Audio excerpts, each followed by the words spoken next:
AR1 में आप सबका स्वागत है। आज हम जानेंगे चॉइस हस्बैंड का हिंदी एक्सप्लेनेशन। एपिसोड की शुरुआत होती है यांजन और म्यूजिन की शादी से। यहाँ ये दोनों शादी की कस्में खा रहे होते हैं। प्रीस इन्हें 3 भाव करने के लिए कहता है और पहले भाव में यांजन को उसकी और म्याओ की शादी का दिन याद आता है। यहाँ म्याओ भी यांजन को किसी और के साथ शादी करता हुआ देखकर मायूस होती है और उसे भी यांजन के साथ बिताए हुए पल याद आते हैं। दूसरा भाव कंप्लीट होता है और ये तीसरा भाव जो कि एक दूसरे को करते हैं, इसमें यांजन भाव नहीं करता। रॉयल गार्ड यांजन को भाव करने के लिए कहते हैं, मगर यांजन को तो उसकी और म्याओ के मूवमेंट्स याद आ रहे होते हैं। यहाँ यांजन सबके सामने शादी करने से मना करता है। म्यूजिन जब इसका कारण पूछती है तो यांजन कहता है कि वो किसी और से प्यार करता है और म्याओ की तरफ देखकर कहता है कि सबको सब कुछ नहीं मिलता, मैं खुश हूँ उसको दूर से प्यार करके। अगर मैंने दोबारा शादी की तो मुझे डर है कि मैं इसका प्यार खो दूंगा। ये सुनकर म्याओ और सभी लोग शौक होते हैं। रॉयल गार्ड यांजन को सजाए मौत की धमकी देते हैं, मगर यांजन ना वो धमकी से डरता है और ना मौत से डरता है। कुछ लोग यांजन को क्रिटिसाइज करते हैं कि उसने एम्प्रेस के ऑर्डर को ठुकरा दिया और म्यूजिन ने शादी करने से मना कर दिया, तो कुछ लोग यांजन का सपोर्ट करते हैं और कहते हैं कि ये कितना बहादुर है कि वो अपने प्यार के लिए लड़ रहा है। म्याओ ये सब सुनकर बहुत रोने लगती है। म्यूजिन रॉयल गार्ड को बुलाकर यांजन को लॉक करती है और यांजन को दूसरे दिन कैपिटल में ले जाया जाएगा एम्प्रेस की जजमेंट और सजा रिसीव करने के लिए। यांजन विलिंगली अपने आप को गार्ड के हवाले करता है और जाने से पहले म्याओ को एक स्माइल देकर जाता है। म्याओ उसके पीछे जाने की कोशिश करती है, मगर सॉन्ग उसे रोक लेता है और कहता है कि हमें यहाँ रुकना नहीं चाहिए, हम इसके बारे में घर जाकर बात करेंगे। यहाँ घर पर म्याओ यांजन के पास जाने की बात करती है, मगर सॉन्ग उसे फिर से रोक लेता है और कहता है कि अब हम कुछ नहीं कर सकते, और जेल में है। मगर म्याओ सॉन्ग से कहती है कि मुझे कुछ भी करके यांजन को बचाना होगा, मैं उसे मरता हुआ नहीं देख सकती। वैसे भी उसे फाइट करना नहीं आता, मैं इस फैसले के खिलाफ हूँ। तो सॉन्ग उसे याद दिलाता है कि किस तरह इन 3 सालों में यांजन ने न सिर्फ उसको बल्कि बच्चे को भी इग्नोर किया और किस तरह उसने म्याओ के प्यार को ठुकरा दिया। और कहता है कि अगर वो तुम्हें पसंद करता तो तुम्हें क्यों हर्ट करता, और किसी को भी नहीं पता कि वो तुम्हारे बारे में कह रहा था या किसी और के बारे में, तुम उसके लिए इतना रिस्क क्यों ले रही हो। और पूछता है मैं इन 3 सालों में हर वक्त तुम्हारे साथ रहा, क्या तुम मेरे लिए कुछ फील नहीं करती। तो म्याओ सॉन्ग से कहती है कि हाँ, मुझे नहीं पता कि उसके दिमाग में क्या चल रहा है और मैं ये भी नहीं जानती कि वो किसके बारे में कह रहा था। मुझे बस इतना पता है कि मुझे इसे बचाना है, और अगर आज तुम भी मुश्किल में होते तो मैं तुम्हारे लिए भी अपनी जान दे देती, मगर हमारे बीच सिर्फ दोस्ती का रिश्ता है, मगर मैं यांजन से प्यार करती हूँ। ये सब सुनकर ओशन म्याओ को समझाने की कोशिश करता है, मगर म्याओ वहाँ से चली जाती है और सॉन्ग कुछ नहीं कहता।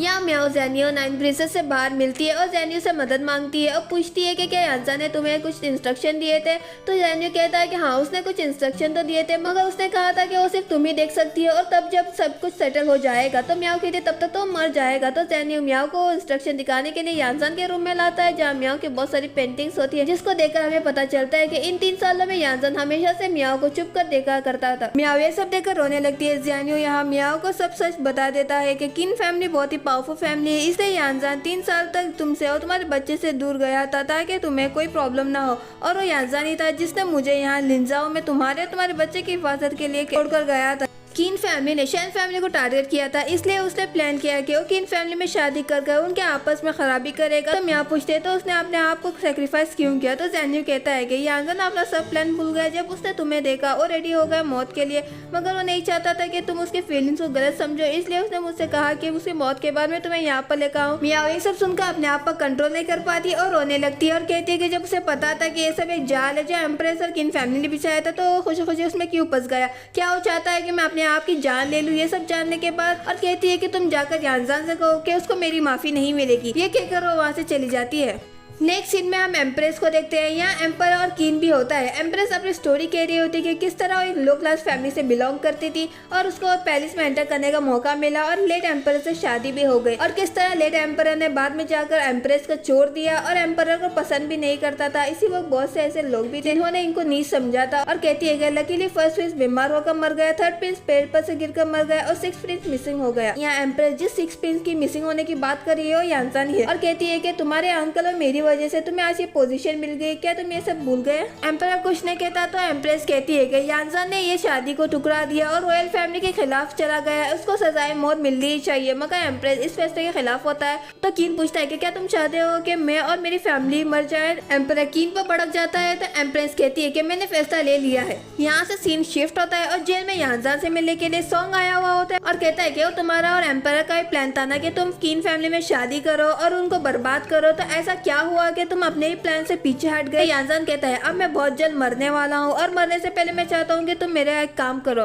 किन फैमिली है जो शैन फैमिली को बर्बाद करना चाहती है, अब मेरे मरने के बाद वो चाहेगी कि तुम उनके साथ मिल जाओ, तुम किन फैमिली में एक स्पाई का काम करोगे और एम्पर को सब कुछ कहोगे कि वो क्या प्लान कर रहे हैं और उनका क्या मकसद है। और कहता है कि शैन फैमिली तभी बच सकती है जब किन फैमिली खत्म हो जाएगी। यहाँ मियाओ भी यांजान से मिले जेल में आई होती है, मगर बहुत सारे पैसे देने के बावजूद वो गार्ड मियाओ को अंदर यांजान से मिलने नहीं देता, क्योंकि उसको सॉन्ग ने कहा था कि मियाओ को अंदर मत आने देना, चाहे मियाओ कितने पैसे क्यों न दे। मियाओ को इसके बारे में पता चलता है। यहाँ सॉन्ग भी आता है और मियाओ से पूछता है कि क्या यांजान तुम्हारी केयर डिजर्व करता है। तो मियाओ कहती है ये जिंदगी और मौत का सवाल है। तो सॉन्ग कहता है कि मुझे लगा कि जब तुम उसको शादी करता हुआ देख लोगी तब तुम उसको भूल जाओगी। तो मियाओ कहती है कि हम इसके बारे में बाद में बात करेंगे और वहाँ से यांजान से मिलने के लिए चली जाती है। सॉन्ग दिल ही दिल में कहता है कि मियाओ मैं हार नहीं मानूंगा। यहाँ मियाओ यांजान की हालत देखकर उदास होती है और उसके कान के पीछे वो तिल को हाथ लगाती है। यहाँ यांजान को चीजों के लिए रिग्रेट फील कर रहा होता है, तो मियाओ इन सब का जिम्मेदार अपने आप को ठहरा रही होती है। मियाओ कहती है जब तुमने ये सब कुछ 3 सालों तक सहन किया था तो तुमने ये शादी को क्यों ठुकरा दिया? क्या तुम्हें नहीं पता कि इसके लिए तुम्हें मौत हो सकती है? यांजान कहता है कि अगर आज मैंने म्यूजिक से शादी कर ली होती तो तुम किसी और से शादी करी जो मैं नहीं देख सकता। यहाँ ये दोनों एक दूसरे के साथ कुछ पल बिताते हैं। बाहर आकर मियाओ लिविंग को गले लगाकर रोने लगती है। नेक्स्ट सीन में हम म्यूजिन को सॉन्ग रेसिडेंस में देखते हैं, जहाँ म्यूजिन कन्फेस करती है कि वो यांजान से प्यार नहीं करती और ये शादी एम्प्रेस के कहने पर कर रही थी, और बातों बातों में वो सॉन्ग के साथ शादी का इशारा भी देती है, जहाँ सॉन्ग इस इशारे को समझ लेता है और कहता है कि लगता है तुम्हें डिवोर्सी लड़के पसंद है। ये सुनकर म्यूजिन इसको एक जोक का नाम देती है और कहती है कि अगर तुम कीन फैमिली का साथ दोगे तो तुम्हें यांजान के मौत के बाद उसकी पोजीशन मिल जाएगी। नेक्स्ट सीन में हम मियाओ को देखते हैं। यहाँ जियाओ सोया हुआ होता है। मियाओ कहती है कि मैं उस शख्स को भी बचा नहीं पाई जिससे मैं प्यार करती हूँ। तो जियाओ उठ जाता है और पूछता है कि आप ग्रेट अंकल के बारे में कह रही हो? सभी लोगों ने कहा कि मैं उनको ग्रेट अंकल कहकर बुलाऊं, और पूछता है कि क्या यही होता है जब हम किसी से प्यार करते हैं? मियाओ ये सुनकर रोने लगती है और उसे सुला देती है। इसी वक्त वहाँ मैडम पे आती है और पूछती है कि क्या तुम यांजान को बचाना चाहती हो? अगले दिन यांजान को फांसी के लिए लाया जाता है और यहाँ सॉन्ग भी होता है जिसको म्यूजिन ने इन्वाइट किया था। जब सॉन्ग म्यूजिन से पूछता है कि उसे क्यों बुलाया है तो म्यूजिन कहती है कि तुम एक नोबल मैन और लिंजाओ शहर के, तुम्हारे यहाँ पर होने से ये पल और भी अच्छे हो जाएंगे। तो सॉन्ग कहता है कि इससे तुम लोगों का दिल कभी नहीं जीत पाओगी। तो म्यूजिन कहती है कि मैं लोगों के आंखों में डर देखना चाहती हूँ। और यहाँ सभी लोग म्यूजिन को क्रिटिसाइज कर रहे होते हैं कि वो कितनी बेरहम है, और रॉयल गार्ड अपनी तलवार से यांजान का गर्दन काटने वाले होते हैं कि यहाँ मियाओ एक एरो से ये सब रोक लेती है और म्यूजिन को एक टोकन दिखाती है जो कि ग्रैंड एम्पर का होता है, और कहती है कि तुम यांजान को आप नहीं मार सकती। मगर म्यूजिन फिर भी नहीं मानती और वहाँ से 9 प्रिंसेस को लेकर आता है जो ये सब रोक लेती है। और पब्लिक के प्रेशर की वजह से म्यूजिन को ना चाहते भी वहाँ से जाना पड़ता है और यहाँ यांजान बेहोश हो जाता है।